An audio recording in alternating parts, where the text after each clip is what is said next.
नमस्कार। समय खोज समाचारमा यहाँहरूलाई स्वागत छ। प्रस्तुत छ अहिलेसम्मका प्रमुख समाचारहरू। राज्यमा आपदा प्रबन्धन अधिनियम र स्वास्थ्य मन्त्रालयको आदेश उल्लङ्घन भएको एसडिएफको ठहर। भारतमा 15 अगस्तसम्म कोरोना भ्याक्सिन लन्च हुन सक्ने। युएईबाट आइपुगे दार्जिलिङ, कालेबुङ, सिक्किम र कोलकाताका 216 जना यात्री। अन्य राज्यबाट आएर होम क्वारेन्टाइनमा बस्नेहरूलाई राहत सामग्री। अनि अब गैर सिक्किमेले कोरोना जाँचको शुल्क तिर्नुपर्ने। अब समाचार विस्तारमा। एसडिएफ पार्टीले राज्यमा आपदा प्रबन्धन अधिनियम र स्वास्थ्य मन्त्रालयको आदेशको ठाडो उल्लङ्घन भएको ठहर गरेको छ। एसडिएफ पार्टीका पूर्व जिल्ला महासचिव प्रभारी डम्बर दाहालले आज एउटा प्रेस विज्ञप्ति जारी गर्दै भनेका छन्, कोभिड-19 महामारीको कारण राज्यमा आपदा प्रबन्धन अधिनियम लागू भएको छ। यो अधिनियम अनुसार सिक्किमभित्र आउन अनि सिक्किम बाहिर जान प्रतिबन्ध लगाइएको छ। यस्तो कठोर नियम लागू भएको समयमा 5 जना मानिसहरू अवैध रूपमा सिक्किम भित्रिएको विषय आपदा प्रबन्धन अधिनियम अनि केन्द्रीय स्वास्थ्य मन्त्रालयबाट दिएको आदेशको सरासर उल्लङ्घन हो।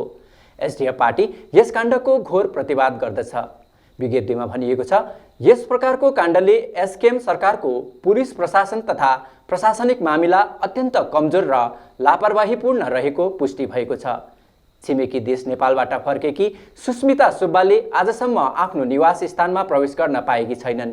यसरी नै गत 19 जुन 2020 को दिन पूर्व मुख्यमन्त्री तथा एसडिएफ पार्टी अध्यक्ष पवन चामलिङ नाम्चीबाट राजधानी गान्तोक आउँदा उनको वाहनलाई चलान गरी मामरिङबाट नाम्ची फर्काइएको थियो। वैध कागजपत्र हुँदाहुँदै पनि यस प्रकारको दुर्भाग्यपूर्ण कार्य हुनु निन्दनीय छ। ती दुर्भाग्यपूर्ण कार्यहरू नियम र कानुनको आधारमा कदम चालिएको हो भनेर अडान लिने प्रशासनले कसरी ती 5 जना मानिसलाई कुनै प्रकारको जाँच पडताल नगरी राज्यमा भित्रिन दियो भनेर एसडिएफ पार्टीले प्रश्न गरेको छ।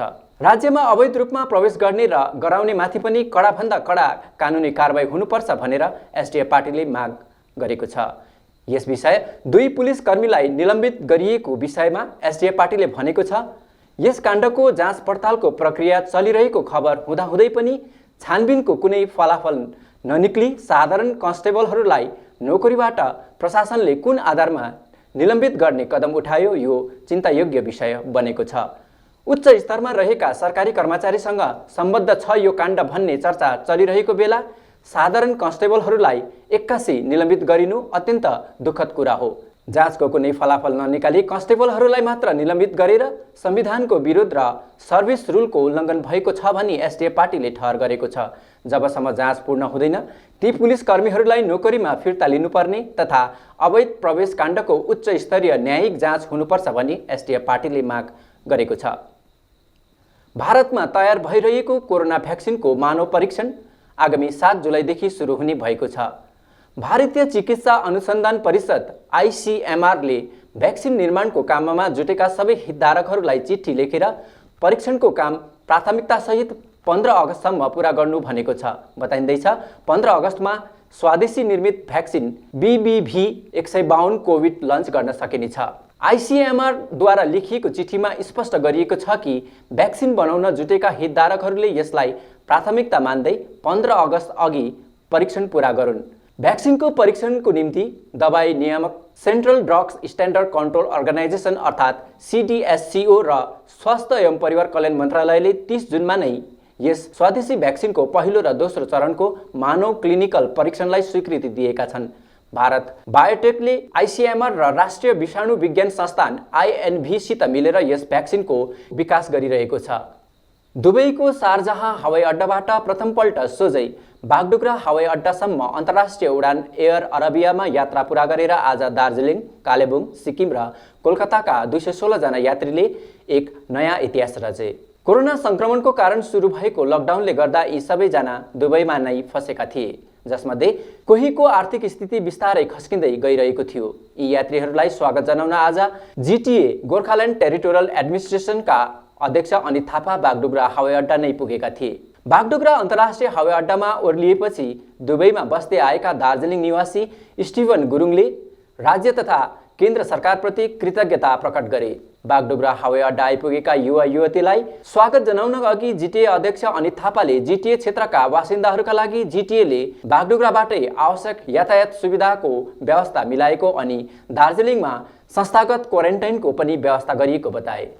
खारसाङ महकुमा अन्तर्गत टुङ सन्तमेरी समष्टिको मार्गेसठोप नयाँ बस्ती अनि तीनधारे गाउँमा अन्य राज्यबाट आएर सरकारी नियमलाई पालन गर्दै होम क्वारेन्टाइनमा बस्ने व्यक्तिहरूको जानकारी लिँदै केही राहत सामग्री लिएर समष्टि उपसभापति तथा सर्भिलेन्स कोअर्डिनेटर सुवर्ण खाती, जोनल सभापति वसन्त कुलुङ राई, महासचिव रूपेन कोटी निहुर, बालासन DTDPLU सभापति राजीव त्रिखत्री र उपसभापति ममिन तामाङ पुगेका थिए। यस अवसरमा नयाँ बस्ती समाज सभापति अनि सदस्यहरूको पनि उपस्थिति थियो। खाद्यान्न सामग्री प्रदान गरिएकोमा खारसाङ महकुमा समिति महासचिव अनुज थापालाई उपस्थिति टोलीले आभार प्रकट गरेको छ। महासचिवले 8 वटा होम क्वारेन्टाइन सेन्टरमा यी खाद्यान्न सामग्री उपलब्ध गराएकोमा गाउँका युवाहरूले पनि कृतज्ञता प्रकट गर्दै आउने समयमा पनि यस्तै सहयोगको अपेक्षा राखेको बताए। यसका साथै जिटिए अध्यक्ष अनित थापा अनि गोजामुमु खारसाङ महकुमा महासचिव अनुज थापालाई धन्यवाद दिएका छन्।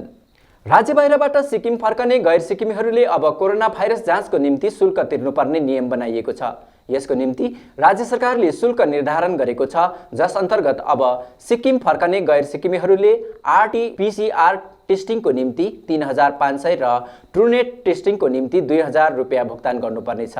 अब उसो सिक्किम फर्कनेहरूलाई विभिन्न होटलमा नराखेर एउटै होटलमा राखिनेछ। होटलको क्यापेसिटी भरिएपछि मात्र अर्को होटलमा पठाइनेछ। यसैगरी उनीहरूले समग्रमा कुल 21 दिनको एकान्तवासमा बस्नुपर्नेछ।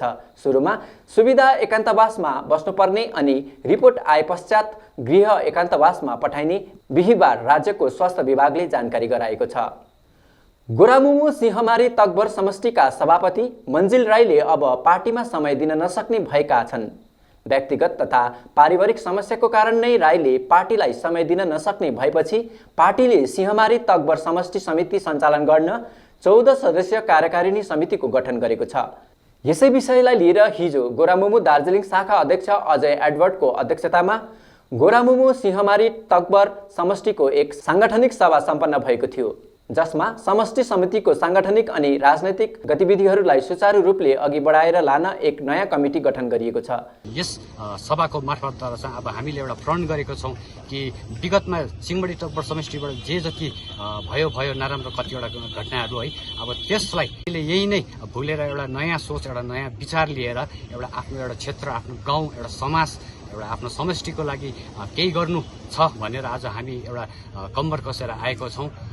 हवस् त दर्शकवृन्द, समय खोज समाचारमा आजलाई यति नै। हामी फेरि अन्य प्रमुख घटना लिएर तपाईहरु समक्ष उपस्थित हुने नै छौँ। हेर्दै गर्नुहोला समय खोज।